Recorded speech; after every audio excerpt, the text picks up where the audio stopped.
Welcome to the Right to Reason podcast. I'm your host, Robert Stanley. Today, a couple of my smartest friends are going to attempt to explain to me why the self isn't an illusion. It's the Right to Reason podcast. So then, when you're in the way of waking up and finding out who you really are, what you do is what the whole universe is doing at the place you call here and now. You are something the whole universe is doing in the same way that a wave is something that the whole ocean is doing. The real you is not a puppet which life pushes around. The real deep down you is the whole universe. I'm a road runner, honey.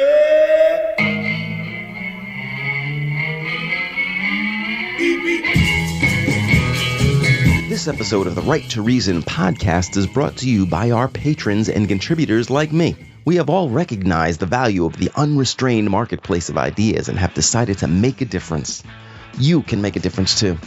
Contribute at patreon.com/right and learn more about your right to reason at therighttoreason.com. Your activism is appreciated.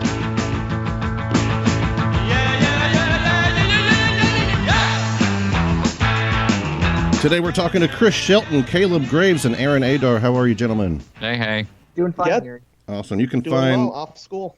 You can find Chris Shelton at his YouTube channel titled Chris Shelton. Also, I'd direct everybody to Aaron Adar's book, Star of Bethlehem, A Skeptical View. They can get that on Amazon, I'm guessing? That is probably the best place, yes.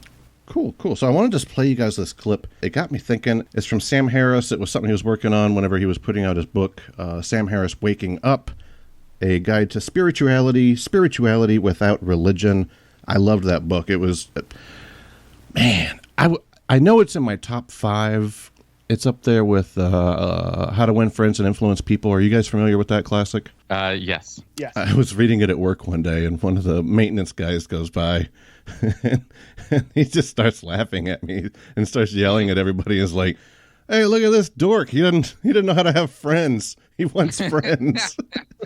And I'm like, "That's not what the book's about," which made it just worse because then everybody started in. Because if you defend yourself with any kind of literal comment after being insulted, it just makes things worse. Mm-hmm. Anyway, you're not reading it to make friends. You're reading it to influence people. There you go. Good words. No, he was right. I needed friends. He called me out on the floor. Anyway, here's Sam. Everything to be noticed has to first appear in consciousness. To notice a sensation, to notice a thought, to notice a mood, it has to appear before the floodlights of consciousness. The self, this feeling of self, is also appearing in some way. It has to have some signature. It has to feel like something. And yet, by virtue of appearing in consciousness, that proves that consciousness is, in some sense, prior to it and transcendent of it. Just as you can see an object across the room and by virtue of seeing it, not feel identical to it. And just as you can hear a sound and by virtue of hearing it and having it appear as an object in consciousness, you realize that consciousness is prior to it. And just as you can see a thought arise and realize that, well, you're not identical to the thought because there it is. It's just a bit of language or just an image. And consciousness is over here prior to it. Well, so too with this feeling of self, that's also has to be appearing in some way, otherwise you would never claim to feel it. The self that is considered an illusion and can be discovered to be such and felt to be such, and that can actually change the way you feel as a person in the world. It's a matter of discovering that the feeling that you have of being a subject interior to the body, you're in your head, behind your face, riding around in your body as though it were a vehicle. This is the self that most people think they have. Most people don't feel identical to their persons. They don't feel identical to their bodies. They feel like they're an experiencer in the center of their experience rather than being merely identical to a sphere of experience. You're something behind your eyeballs experiencing the world and making your own choices. Mm-hmm. Well, that's definitely the experience that I think is universal among human beings, that we have the same sense that we're something riding around in our own head, and you see that in movies like that. What's that Pixar movie with the emotions in it? Or different. I've seen a couple of commercials or things like that where there's like a control center in your head. Mm-hmm. So I think that experience is pretty universal, even if our explanation of it is not. Yeah, it doesn't seem logical to me to say that the self exists, even though it seems like it does. In the same way, it really does seem to me like there's a creator. You know, like I got to be honest, when I look out at a beautiful sunrise, and I immediately feel a sense of gratitude. Where would that come from if not having a sense of being grateful to someone making it? It's not just that I'm grateful that I'm experiencing it. I'm feeling like I want to thank God for this beautiful sunrise.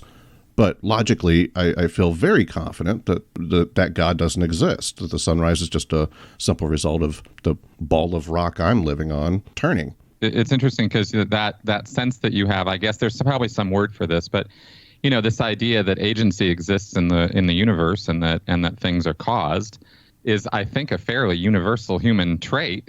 Sure. And I don't know that it's necessarily a negative one or a bad one. I mean, you know, in the same way we engage in pattern recognition just automatically. It's just something we do. And to piggyback off the analogy that, you know, you have this maybe innate feeling about the beauty you see in the world, but you can also understand how sunsets and sunrises work because of basic physics. I would also say that maybe a similar thing can be with what is the self, because we might feel there's a singular thing, but once we science the shit out of this, and we've done a pretty good job of that, and I believe that's technical language, science the shit out of it. Right. We find out how modular and how piecemeal the thing is rather than a singular entity. So, for example, when I see a face, I just have that instance of recognizing. But we actually know that there's like this entire process of what your brain goes through, and basically I'm like, which part of the brain connects to like the eyes first? And it's like this part first recognizes the basic facial shape, and then later on you'll recognize other features to tell this an individual person, and then another module to tell what the emotion is of the person. So rather than one thing in one go, it's a whole bunch of parts which can act independently and sometimes screw up. So every time I look at an outlet, you know, it looks like a little face laughing at me. It's not actually. Yeah. It's just that one module in my brain going off on its own, you know, making me feel a little bit stupid. And yet I think we can agree, or at least the way I look at it, I think that there's this something there, I guess we can call it a thing, in which is processing this information. It's receiving the input from the eyes, from the ears, from the senses, and then collating and coordinating and comparing and doing all these other things with that information in order to make decisions using that information, right? Verify prediction, I think, is one of the main processes going on there. And if the prediction's wrong, if, you know, the incoming senses are like, oh, yeah, this isn't what we expected, then this command center, I think they refer to it as executive functions, then have decision processes to make, right? And this is our sensation of how we experience the world, is that process of input and decision making. And I don't know that it's useful to call that an illusion, because it clearly is real. We experience it, we do it, we carry out action in the real world because of it. So it's an interesting thing to say, well, that's not real, because it clearly is real. I think maybe, you know, for me, when I start hearing about how it's an illusion and stuff, I think for me what that means is that the reality, that either the biological reality or the chemical reality of that, is different than our perception or our experience of it, but it's still a real thing. I really like the way that you explained that, because I have a similar feeling with our experience of the present as if it's a real thing.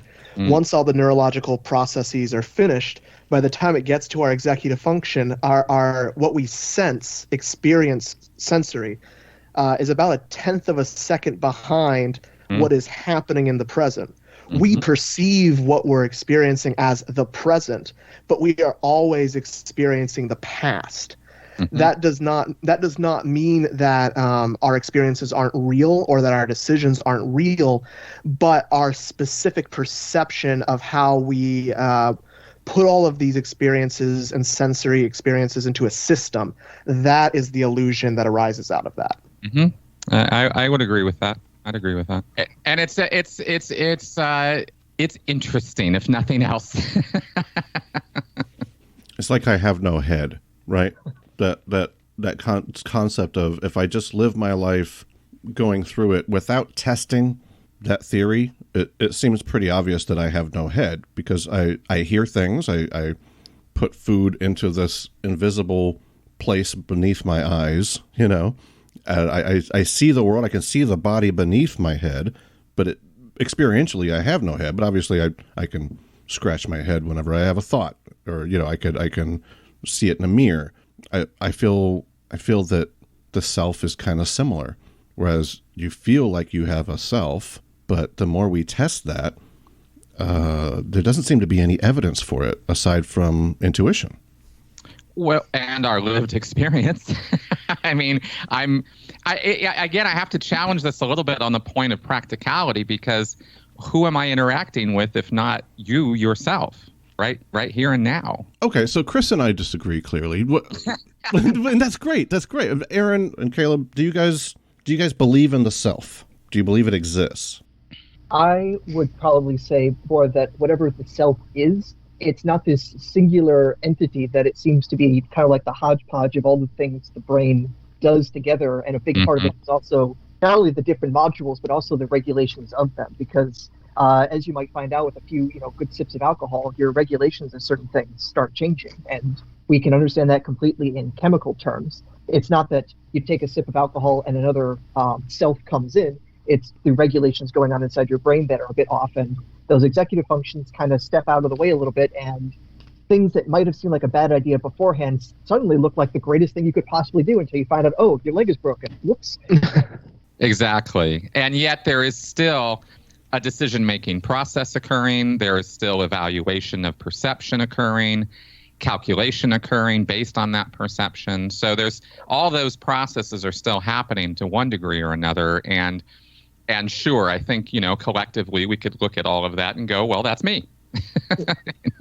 Kaleb, I would assume as a born-again believer that you believe in the self, that self or that soul perhaps will live eternally with God. Would I be reading you right?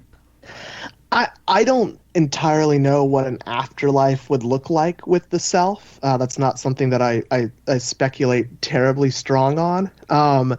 However, I think I'd see the self almost like a new extension of the ship of Theseus paradox, or maybe we could talk more about a band in the modern world, where if the band continually changes out players and musicians and singers one at a time, is it still the same band at the end of these lineup changes for decades as it was at the beginning? And I think it's this connection, this flow of consciousness or point of view that human beings, unless they have traumatic brain injuries or something similar, have. There is a continual flow of a point of view, a flow of perception that connects who we are at our earliest to who we are at death.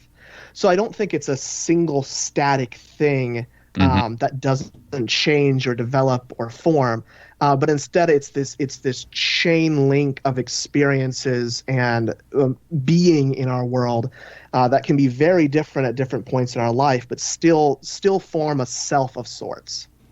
I like that. If I could just use that band analogy for a second, because I like the idea of the fact of the matter is that self changes, right? As you just mentioned, it changes. Yes. It has to change. And in fact, what occurred to me there was, that's almost the definition of life, is it's the thing that changes as a result of what's done to it. Whereas, things that are not alive don't.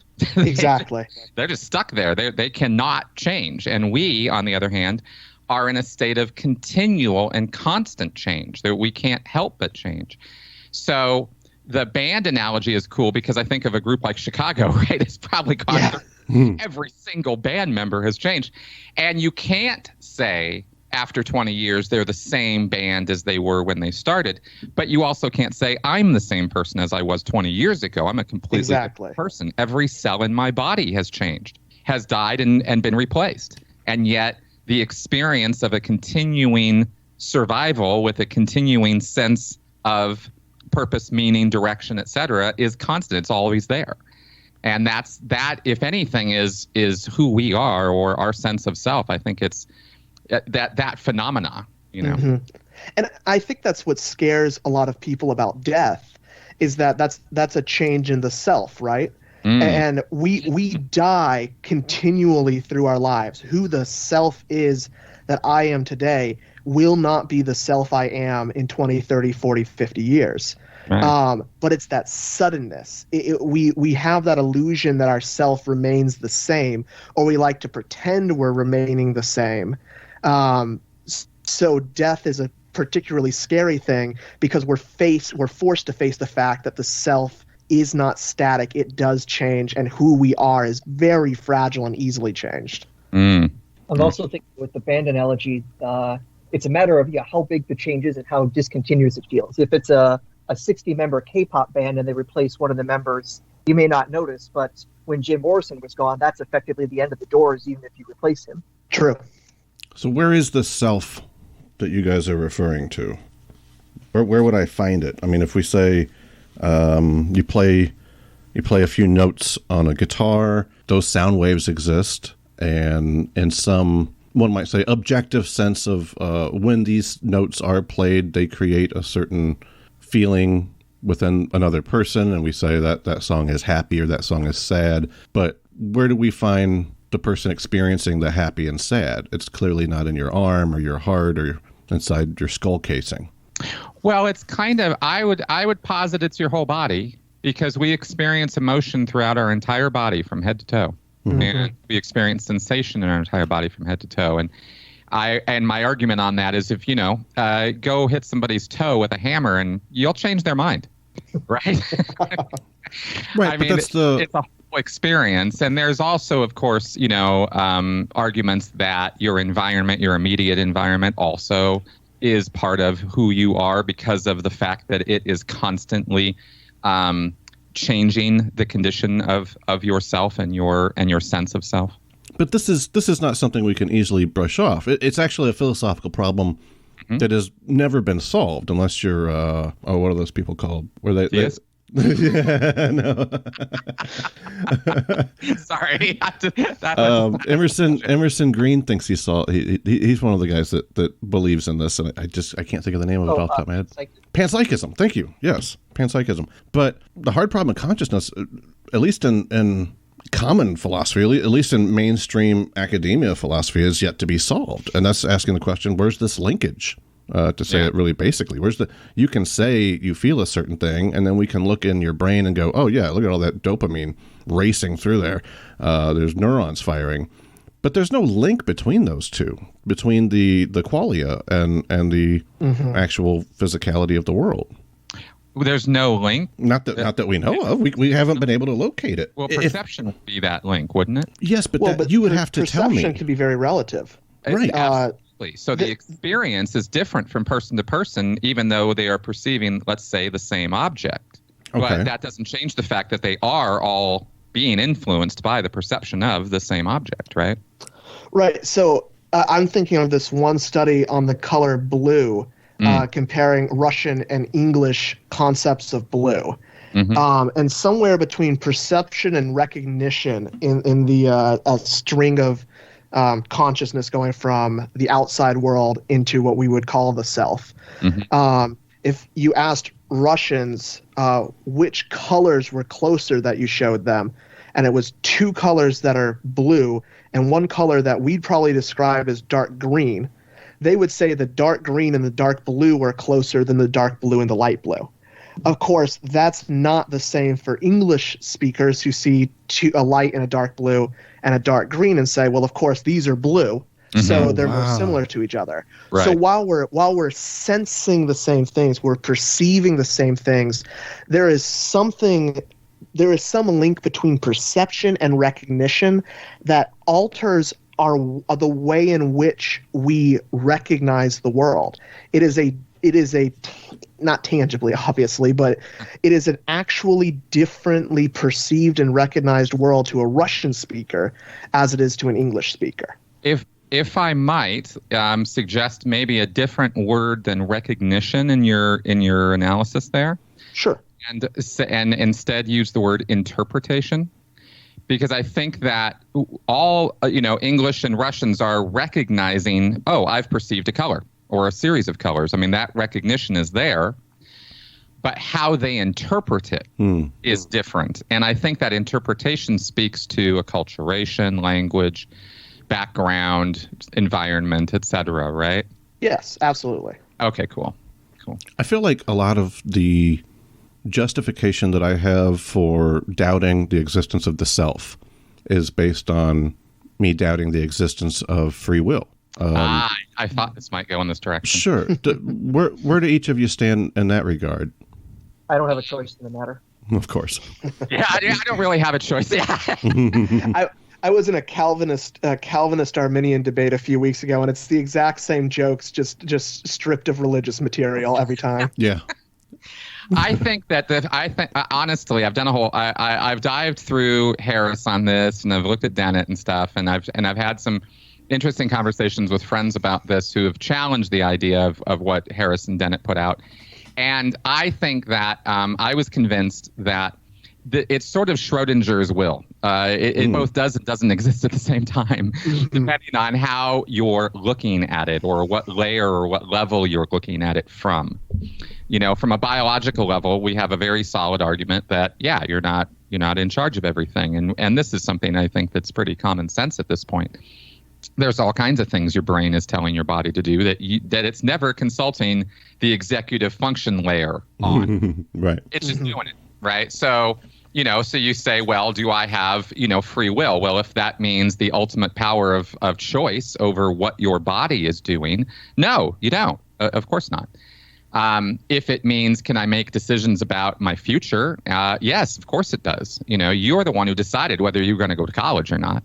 Now, how many options you had presented to you by your brain as far as why you thought going to college was a good idea or not, that's going to have everything to do with, your memory, the various functions of how well things are functioning, and your knowledge base. The context, in other words, is going to define a lot of that. So does that mean because, we're contextually bound by different, things, by different limitations, that we don't have free will? Yes. Well, I think we can still make a decision. And I think that decision-making process is what we think of as the free will part of us. But I would agree with that as well, since there's clearly, I think Dennett actually points this out, that clearly there's something that adults have that children don't when it comes to some semblance of self-control. So it's hard that adults do have that self-control that children don't have, even though fundamentally adults and children are still physical objects undergoing the laws of chemistry and all that. Yeah. So we have free will insofar as if you make a decision about, like, say, going to college, so long as there isn't also someone with a gun to your head saying, this is what you're going to do. That's right. So long as, like, we aren't compelled basically by other intelligent agents, it seems like we have the free will that we actually need for, like, legal purposes in that, even if fundamentally, if I did just enough math and had enough computer simulations, I could probably guess more probably than not what you would do.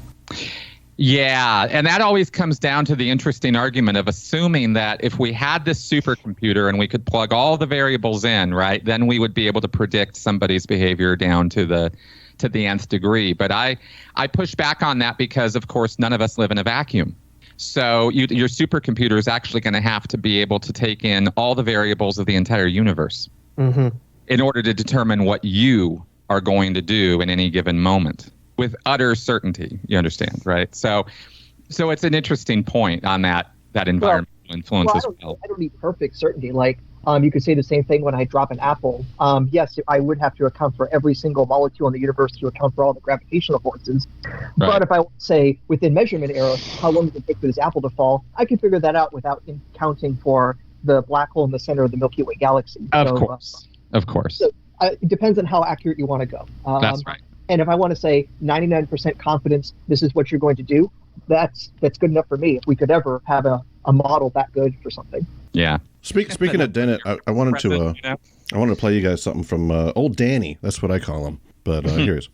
There's two ways of looking at it. There's the old-fashioned way, which is the trickle-down theory of meaning. Our lives can't have meaning unless we are the lesser products of something even more meaningful than we are. God.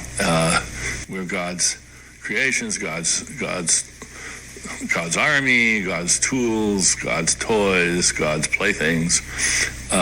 That's what gives us meaning. We inherit it from the big meaner.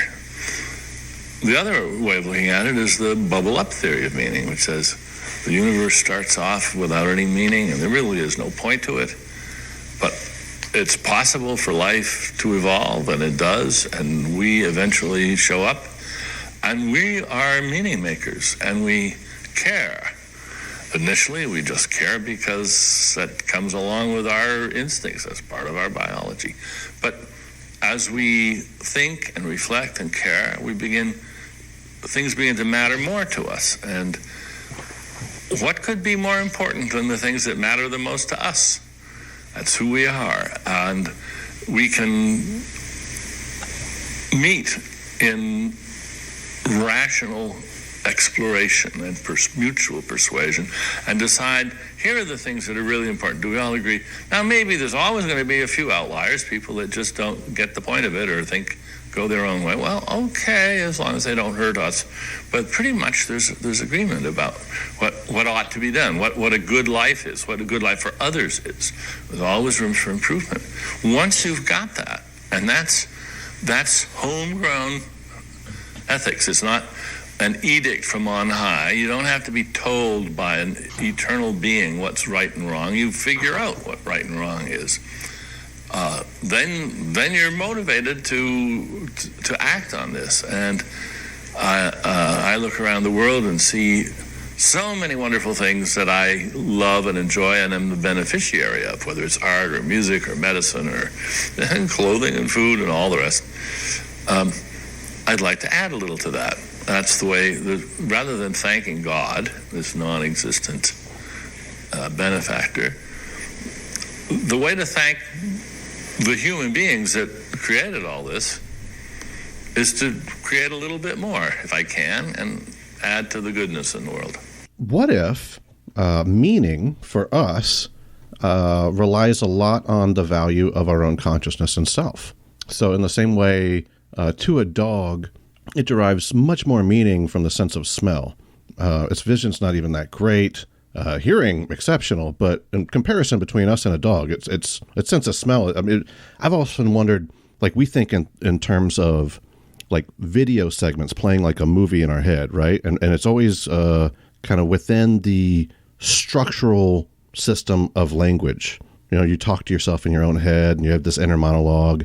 You have liars that say they don't have one. That's a side thing, but that's a whole rabbit trail. But either way, a dog probably thinks in terms of smell a lot more than we could ever conceptualize. You know, but in that same way, just like the dog puts meaning and smell probably greater than we do, I would assume we put meaning in choices, our own consciousness, our own self, making choices, and I don't see any justification for that existing other than, I would say it this way, the fact that we put so much value in it almost makes me think that we should be a little bit more skeptical of it, right? Because hypothetically, what if throughout our evolutionary process, we found that we could move left and right within liquid very early on. We were just a tube with a mouth and a butthole, right?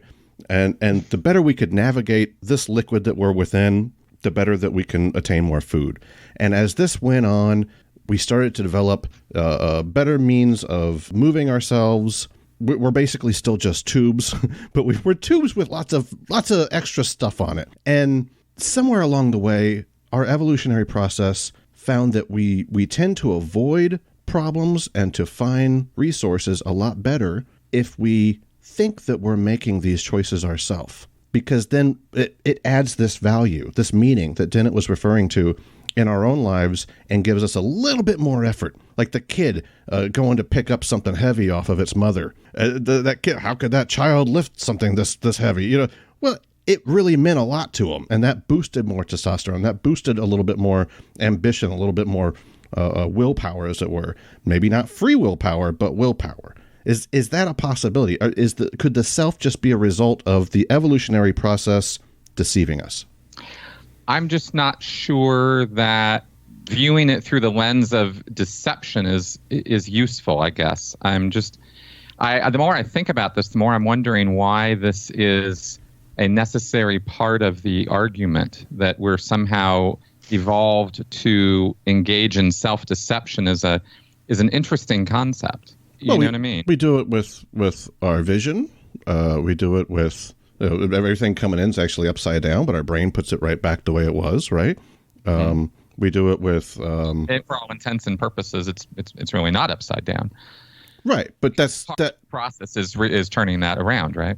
Right, but it's still coming in. The data's still coming in that way, is my point. And in the same way that we deceive ourselves about racism, for example. Anthropologically, it's always been more beneficial to avoid people that don't look like your own tribe because they were less you're less likely to get some kind of virus or something from someone else that's carrying stuff.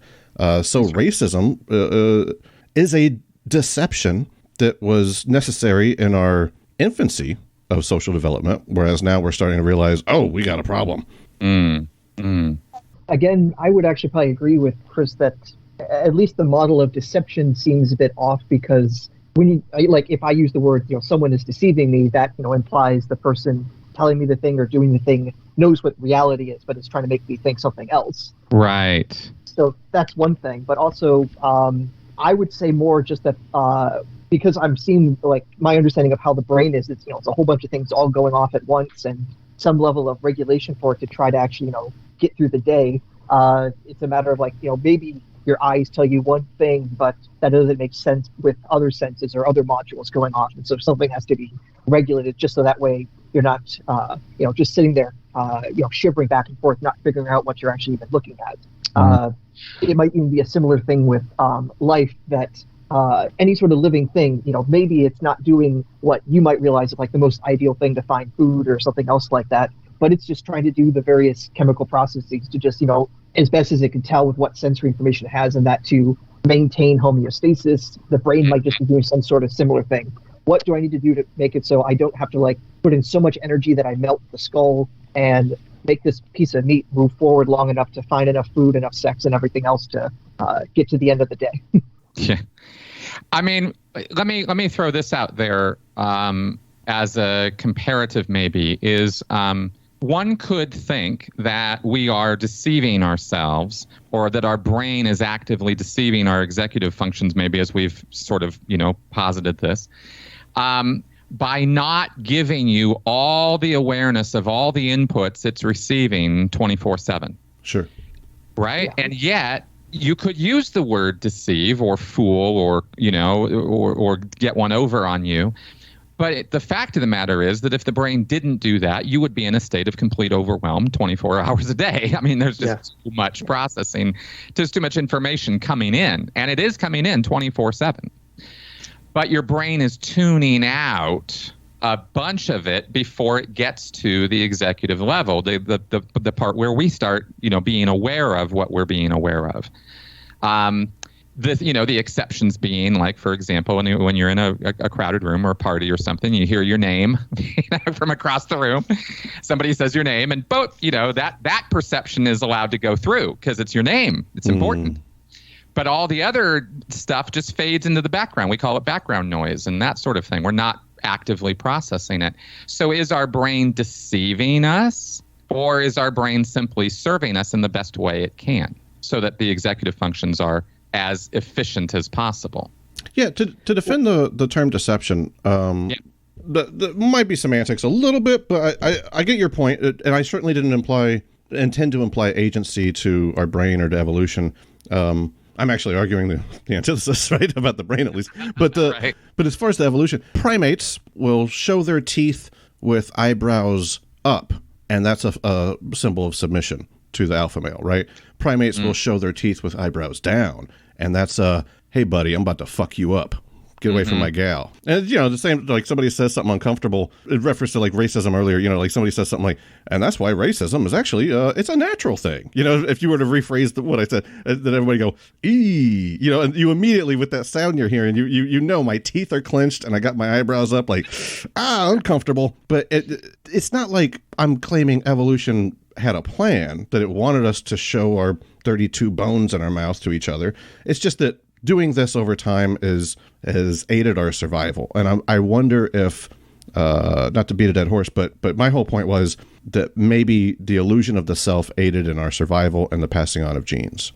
Absolutely. I would say that everything about us definitely contributes to that motive or that idea. I think that's the whole, basis of the concept of evolution, right? Is that it is doing it on purpose in order to aid our survival. Doesn't always work out that way, but I don't think of the ego or our sense of self the same way I think of it as an appendix.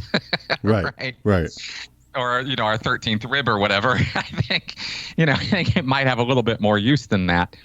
I think that we're tailored the way we are because it is a kind of streamlined model of efficiency. When you look at the raw, computing power and energy use of any brain, any human being anywhere in the world, you are looking at a marvel of evolutionary development. I mean, there is nothing in the world in the universe we're aware of that is more complicated than our own brain. And that's fascinating to me.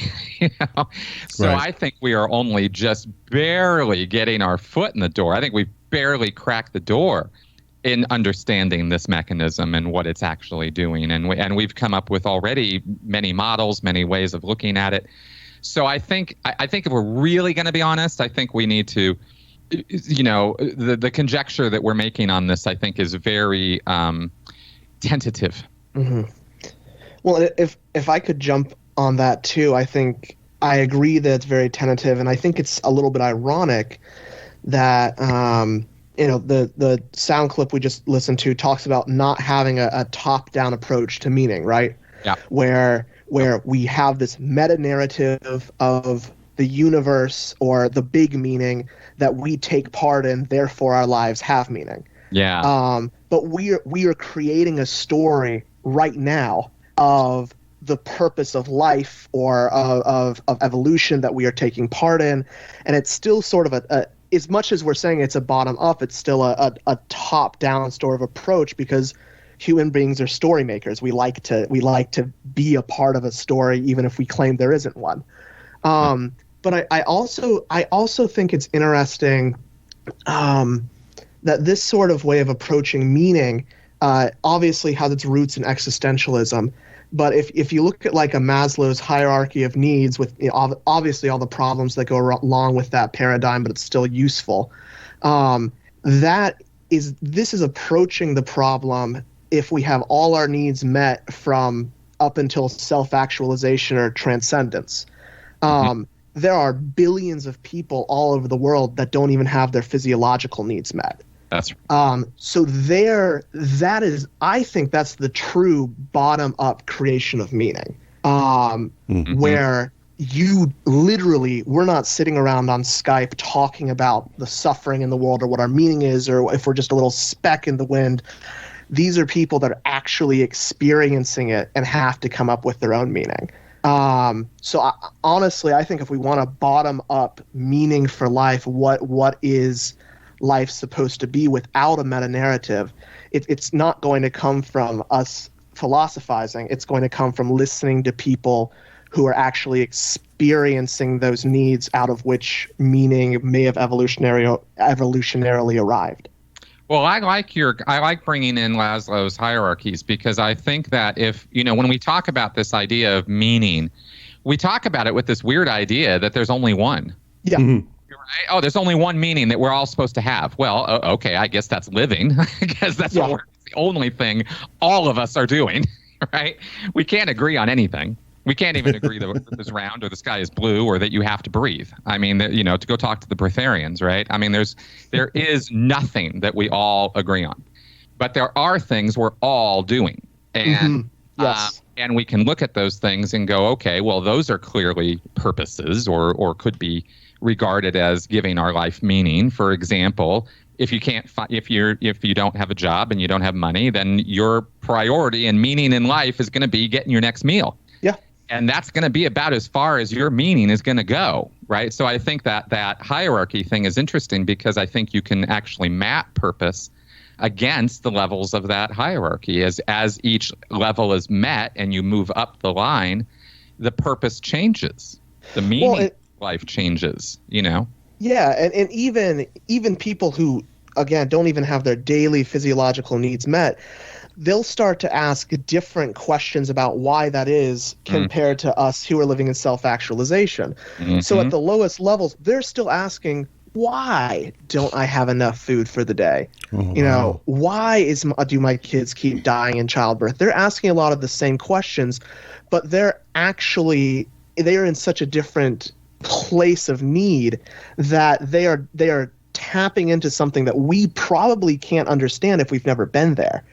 So I am much more interested in what they'd have to say about how they create meaning in a life that might seem hopeless, compared to somebody who has had all their needs met now going, wow, I don't need to do anything else in life. So what is my purpose for life if I don't have any needs to meet? Right. And that's where we generate needs, right? Mm-hmm. Exactly. And we have this fascinating thing called these frontal lobes that allow us to think in ways that no other creature that we've been able to run across so far can. I mean, in terms of long-term concepts, long-term consequences, entertainment, the ability to put identity into things that don't have identity, or like dolls, for example.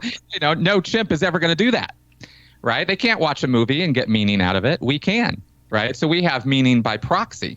We have meaning on a via, and that's fascinating, right? That our brains can do that, and other brains can't. So it's anyway. I keep going back to that Maslow's hierarchy though, because I think I don't know. That seems very important to me. I think that maps a lot in terms of how we find purpose and meaning. Certainly significant to the topic, for sure. It reminds me, just yesterday, I met with my therapist, and he said, and just in reference to meaning, it's so cool how, you know, we're pattern-seeking mammals, right? Mm-hmm. But it's such a coincidence that you guys bring this up, because he said something, I thought it was so profound. I was trying to figure out, I'm like, well, why did this happen? Like, what inside my brain is causing me to respond this way or that way, to be hyper-vigilant about, you know, these certain key indicators or triggers or what have you?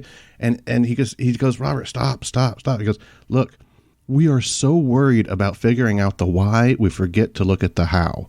And I thought that is freaking brilliant.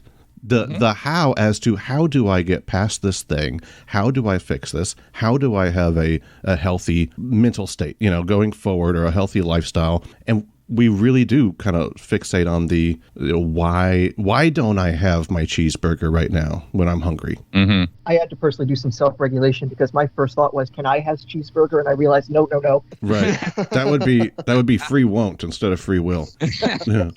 Let me play you guys from something from Terrence McKenna just before we wrap up. I'm curious as to your take on his opinion on culture and how it's childish. Conclusion that I reach vis-a-vis the individual and civilization is this: culture is not our friend.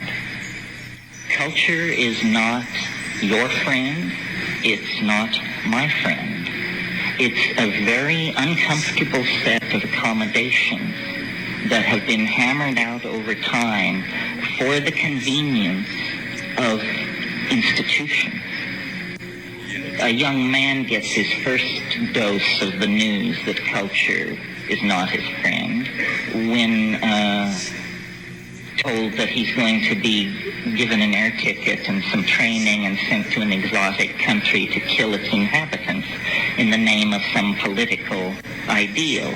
You have to be fairly dense not to get the message at that point that culture is not your friend. It is using you for its purposes. You would never dream of doing what it now proposes as the only conceivably right and righteous course of action. Well, that's, a black and white, a stark and enormous example of what I'm talking about. But I think every day, in thousands of ways, we betray our impulses toward wholeness, toward community, toward freedom, toward the spirit by genuflecting to cultural values that are squirrely or toxic or simply wrong-headed or obsolete. So in that same sense, where I was referencing earlier, racism is a product of our social evolutionary process, and we're paying for it in the present. What about culture being a problem for us because systems tend to grow? Government tends to grow. Absolute power corrupts absolutely, that old adage. These particular systems will keep using us to feed their growth. And once again, it's not necessarily that there's an agent or a will behind these systems. I think McKenna is doing a championship job of presenting the pessimist's case for why culture's not, always great compared to the individual and his rights or her rights, right? And fair enough. There are certainly any number of lenses you can view culture or society through where the individual's rights are impugned, are made meaningless, or there is injustice, bad things happen to good people all the time. This could be the result of careless systems, bureaucracy, an unthinking machine just kind of rolling forward. And you're right, there isn't any one will. It's a collective will. It's all the people together that create that. It's a construct, right? Government doesn't. It's something that exists in our heads. It doesn't exist in the real world. What exists in the real world are a bunch of buildings. Right. Right. So the construct of it is as real as we make it. But there's also, and we can look at all that, and we can talk about that as long as I feel it's important to also recognize that really is only one half of the argument. And that there is also the optimist side of the argument as well, that we benefit an incredible deal by the social hierarchies that we build and the government structures we build and that kind of thing. And when you talk about systems that grow, well, I will preface that by saying successful systems grow. Yes. Right? Yes. Dying systems don't. They die. They're not around anymore. Go talk to Spartans, right? They're not around anymore. Eventually. That system didn't work. Eventually, but we're all part of one that's dying. At all point in history. Absolutely. I'm just saying that when they grow, that's actually kind of a reflection that there's probably something positive going on there too, because it's growing. Right. And we're not talking about a virus here, so talking about human societies. So anyway, I just wanted to comment on that real fast, just because I had to kind of push back a little bit on McKenna, because I was like, Jesus Christ, man. Negative Nelly. Geez. Depressing fuck. I mean, really depressing. Like, damn, dude, it's not that hopeless. Although I've totally been there. I mean, I've been in a destructive cult. I know what it is to be at the receiving end of an oppressive system. You were a Mormon, weren't you? Scientologist. Oh, okay. Yeah, 27 years. I mean, I have been deep into oppressive systems, and where your rights are stripped and there is no right. You got nothing. So yeah, that sucks. That's absolutely awful. And yet the solution to that problem happens to be the same system that's creating it, because unless you just hit the eject button and completely leave the entire system, but that's not generally very, very practical when it comes to societies, So yeah, we can lambaste and lament the difficulties and negativities of our systems, and we should be critical of them all the time. But we also need to recognize that it is those systems or something like them that is going to allow us to correct or change that. The analogy that comes to my mind is in a military context, if you're a grunt, if you're a soldier, yeah, you could be forced to do all sorts of things that might be terrible. But on the other hand, imagine an army of generals. Probably not the most effective fighting force, but it also makes me jump to this. We talk about society or civilization. Are those real? I'm thinking about bringing this back to the subject of, is the self real? Because I think a lot of the same questions we've been asking about the self, could we say the same thing about a civilization? Where is the civilization? Which part is the civilized part? Mm-hmm. And of course, if start moving people in and out of a civilization, when does it stop being that civilization? I think the analogy between the self and the civilization might be strong enough to say if we can answer one, it helps answer the other. Yep, I agree with that. I think the things we said about the self and the generation and evolution of the self apply 100% to societies as well. And that was actually my point in presenting these videos in this order, is because I feel like we can all accept that culturally things have occurred simply because they were beneficial to the culture that was experiencing it. And it's not necessarily motivated by some kind of agency or free will. At the same time, we can understand it in the same sense with evolution, that we didn't evolve to show our teeth from some sense of agency, but that seemed to aid us in our evolution. We found it with Dan Dennett with the meaning of life. If we could apply it to culture or to evolution or to the meaning of life, why couldn't we apply it to ourselves and say maybe the sense of self simply evolved and that our agency and free will is an illusion? I will push back a little bit on this because I think a lot of what happens in civilization isn't just what was good for survival things. There's also a lot of things in civilization that is basically kind of just random and exists by sheer inertia. Just as an example, when it comes to language, I'm trying to learn German. One of the annoying things is the gender, and that even changes how you say the word the. Do you say der, die, or das? So why is the sun a feminine word? Because some German 1,000 years ago said so, I guess. But talk to a Greek, they say the sun is masculine. So it's inherently not one thing or the other. And, well, what if you screw the two things up? Then you'll look like an uncivilized twit if you try speaking with the wrong word, the. And, of course, go on Twitter, and every time somebody uses the wrong form of there, there's like 10 people piling on to say how unlettered you are. Does that really help civilization? That's a hard sell, I think. So I would push back that a lot of what is civilization or the self is like well directed by evolution. Sometimes also a lot of it is just random bullshit. Mm-hmm. I would agree with that. Because you have to fit in. It's not all deterministic, right? I mean, you have to fit in the random chaos and nonsense of our lives and of the universe and how these things impact on us and change the course of our thinking and our existence. So absolutely random and non-meaningful interactions and things are going to have all kinds of effects on us, I mean, isn't it funny how you can wake up and you're in a good mood and then you get on Twitter? Yeah, it just sucks your soul out of your eyes. Right? I'm not the only one experiencing this. So, these things can have a vast effect on us, in changing the course of our day. What I'm just thinking about here is, again, the human propensity for storytelling and to create a story that makes the most sense to us.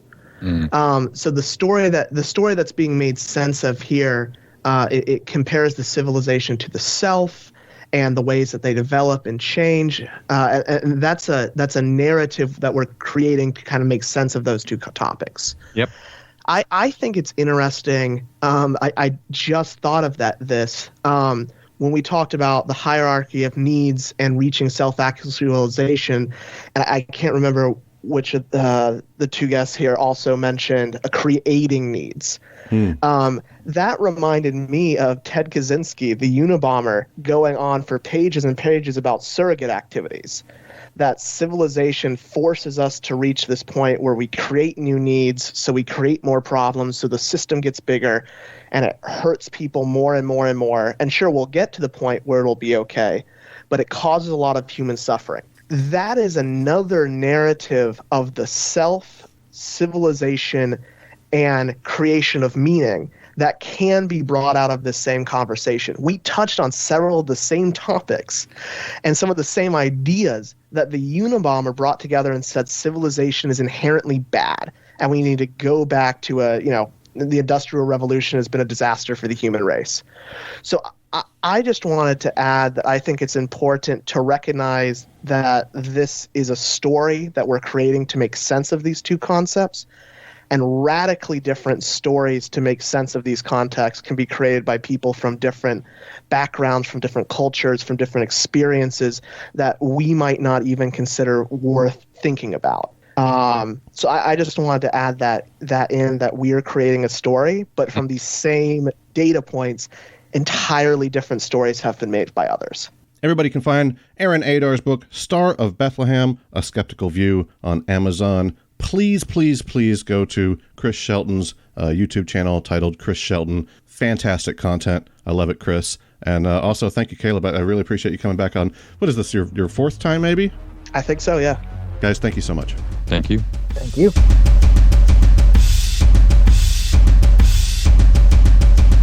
Thank you to Aaron, Chris, and Caleb. Thank you to Dave Blair at DaveBlairMusic.com. Thank you to Feedspot.com for promoting the Right to Reason to the top 10 atheist podcasts. Thank you to our patrons, Jason Parker, Freethinker 215, Alan Marks, Philip Spawn, Bernard Lamberell, Enema Man, Larry Wilson, Brittany Catherman, Catherine Class, and our top supporter, Rob Montgomery. You can support this broadcast at patreon.com/right. And learn more at therighttoreason.com. Next week, we will be educated about the problems of tribalism within woke and far-left culture from two psychologists, Valerie Tirico and Hector Garcia. Between now and then, remember that you have the right to reason.